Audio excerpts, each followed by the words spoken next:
Good morning and welcome to Radio Friends on Friday, April the 30th. This is one of my favorite topics. We're going to talk about artificial intelligence today.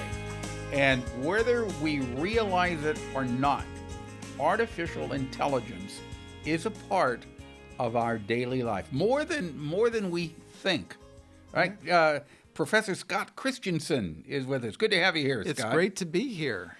And you are an expert on artificial intelligence. Well, I try to be. And you came in here today and you said, we're going to talk about ways that artificial intelligence has, I don't think you used the word invaded our lives in many ways. Yeah, it but kind of seeps into our lives without us even really noticing sometimes. So if we do something like get an Amazon Alexa or one of those Google Homes, we kind of know what we're getting into, right? Right. We're bringing that into our house. But you think about applications like email.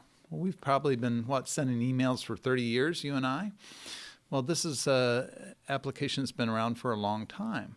But now we may find that our emails are being analyzed by an AI and actually trying to suggest things to us. So, for example, here at the University of Missouri, we've just switched over to Microsoft 365, which is a cloud-based service for email.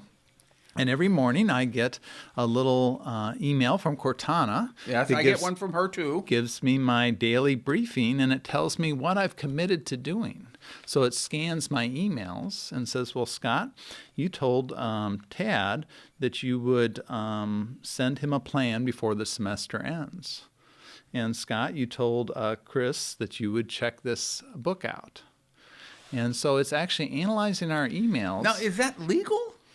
Well, that's part of the agreement that the university entered into. See, I get that from her every morning, and I refer to her as her. She's a machine, right? Right. I just delete her because I don't read her at all. Right. And that's just a personal thing for me. So she is analyzing. Yeah. So she's reading your emails and being able to say, okay, well, here's the commitments that Paul has made. You can actually use that to, for example, schedule meetings or to set aside time to reply to your emails, because she also knows what you've replied to and what you haven't replied to. And you can use it in various ways for productivity. But I'm kind of with you in that this kind of hits over that line, it tips over that scale of being kind of creepy, right? So we can't turn it off. You can turn off the notifications, but you can't really turn off that AI analyzing these things about you. Can you keep her from notifying you each day? Can you turn her off? You can turn the notifications off, but you can't turn the analytics off. So she's still going to read your emails. Right. So if you work in an organization that's adopted some of these technologies, you can't necessarily get away from it. And I think that's, a serious concern that we should have. Here's another thing I noticed with the university email now is you have you're focused, and what's the other one? Yes, I forget. I've turned that off myself. Can you turn that off? Yes. Because on my focused one, I'm getting all legitimate email. On the other one, somehow or another, I got put into and I won't mention what political party, but a political party, and they are sending me all of this propaganda. Right. And it bothers me. How can I stop that from happening? Right.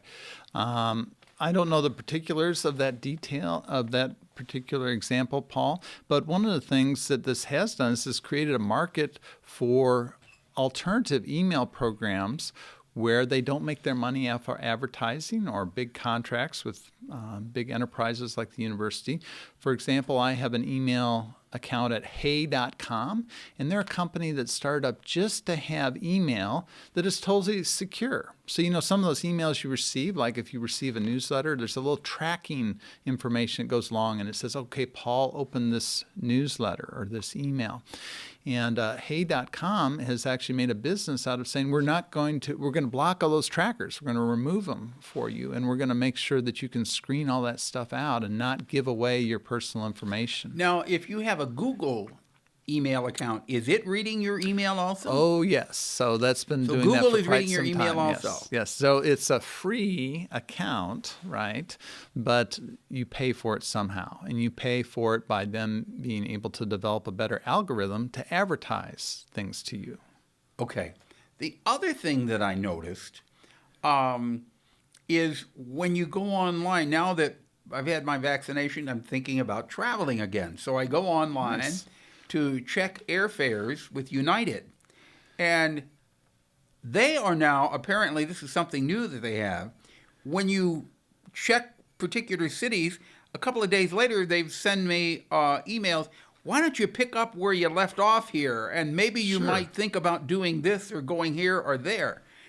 Is that artificial intelligence? I don't know that it is. It's just simple tracking. And so it's tracking your behavior. So websites can track all sorts of information. So, you load a website, and then whether you scroll down and maybe you fill out parts of a form, but you don't hit the submit, it can still know, well, why don't you pick up where you left off and fill out this form, book that airline ticket.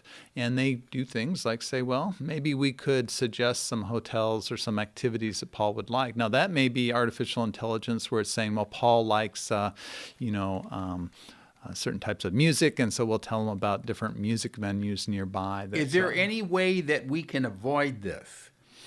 Well, you can use services that are not making their money off of advertising. So getting off of Facebook, getting off of Google, in those situations, we have that choice.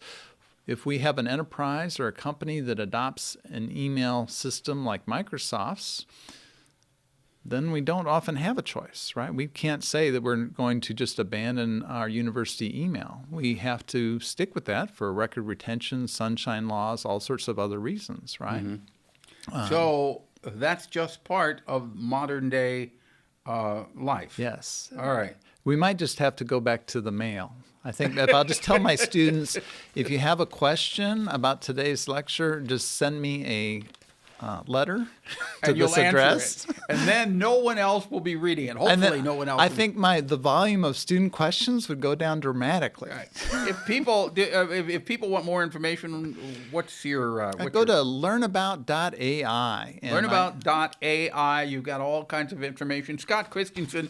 It is always a pleasure just chatting with you. I learn something every time you're on. Thank you for having me, Paul. Oh, it's my pleasure. I mean, we benefit from it, and I do hope you will come back again. Thank you. So if you want more information, go to Scott's website. It's learnabout.ai, okay?